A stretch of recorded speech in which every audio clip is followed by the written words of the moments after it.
Talagang grabe ko ako nagtitrain na sana po maging successful po yung ano niya. Minsan naiyak nga ako, wala ako ibang hiniling kay God talaga. Magkaroon siya ng fast recovery.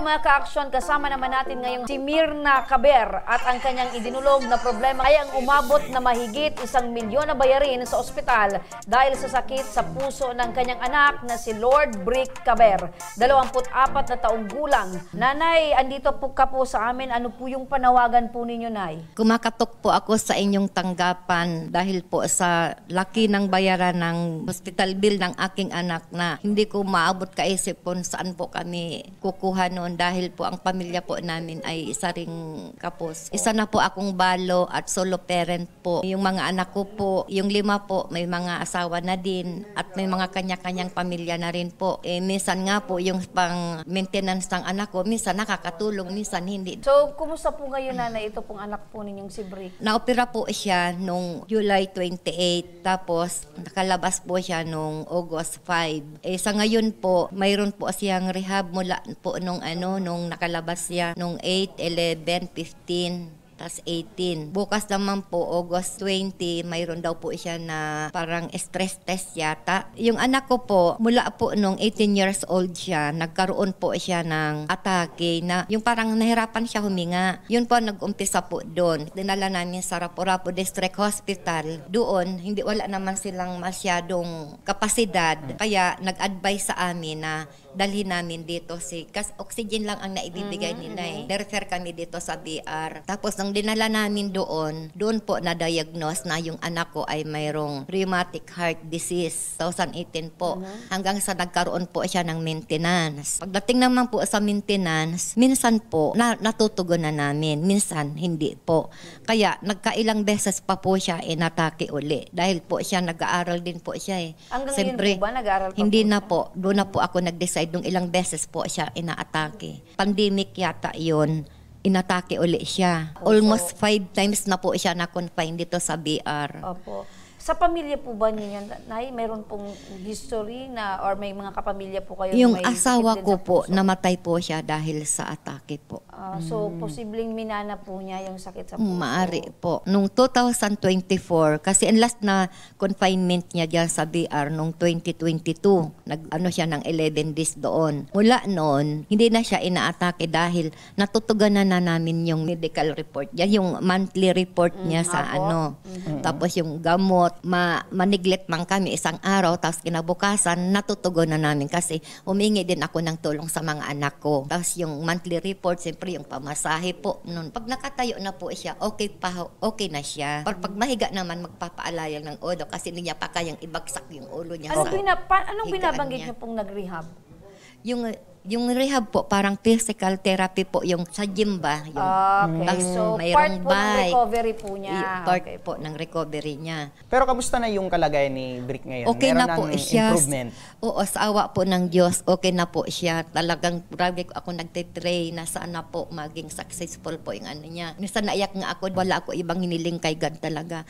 Magkaroon siya ng fast recovery. Nasa magkano na po yung total na bayarin niyo po sa ospital? 1,330,682.19. Madalas ko po tinitingnan, di ko alam po kung saan ko ito kukunin. Lagi akong nagdadasal na sana yung katuking ko ba na sana matugunan po ang ano ko. Kaya sana po nadinig ako ni God. Opo, so Kaya maliban dito po ako sa inyo lumapit. Bakit umabot sa ganitong kalaking halaga ng hospital bill? Kasi po, hindi naman daw pwede kami ilagay doon sa medical ward. Kailangan daw po talaga sa private kasi iniiwas po sa infection yung anak ko.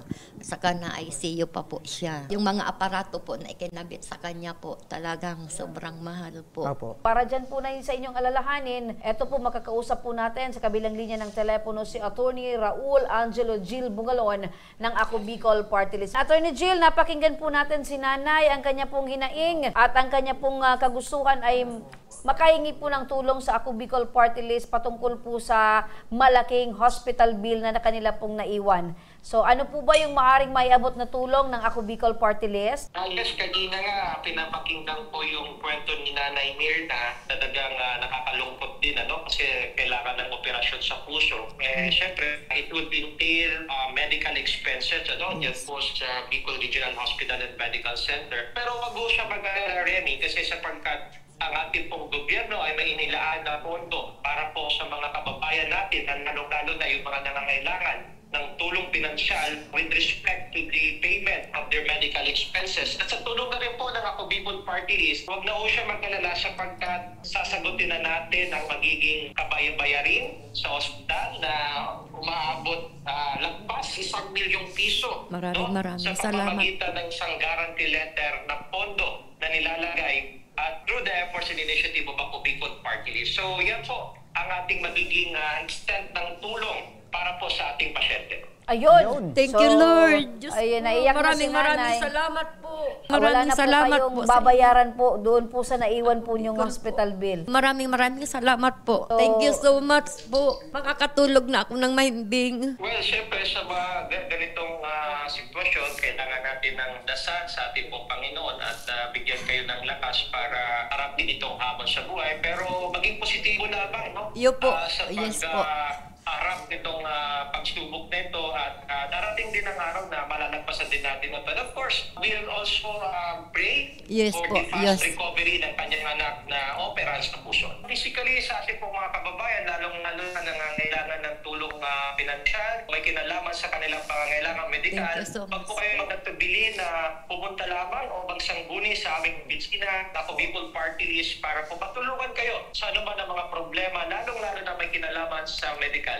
Yan po ang assurance na binibigay po ng Ako Bicol Party List dahil simula't simula, yan naman po ang ating advocacy to help our fellow Bicolanos, lalong-lalo na yung mga may kinakaharap na mga pinansyal na problema. At least Nanay, ngayon po ay nakakangiti na po kayo. Ano po yung pakiramdam nyo ngayon, Nay? Magaan po sa dibdib ko na yung alalahanin ko at yung iniisip ko lagi, minuminuto, at least po, na-solve na po. Opo. Kaya Masayahin po kami, Nanay, dahil Thank you so much po. ganyan po yung Maraming nararamdaman salamat. po ninyo. Aside po dyan sa tulong ng Ako Bicol Party List, tanggapin niyo po itong 10 kilong bigas Ay, thank mula you sa aming so program much. at ang Mogo Mogo partner. Ayan, Mogo Products. Thank you. At wag po kayong mag-alala, Nanay, dahil isasama po namin sa panalangin ng inyong pong anak para totally makarecover Oo, na po yes. siya.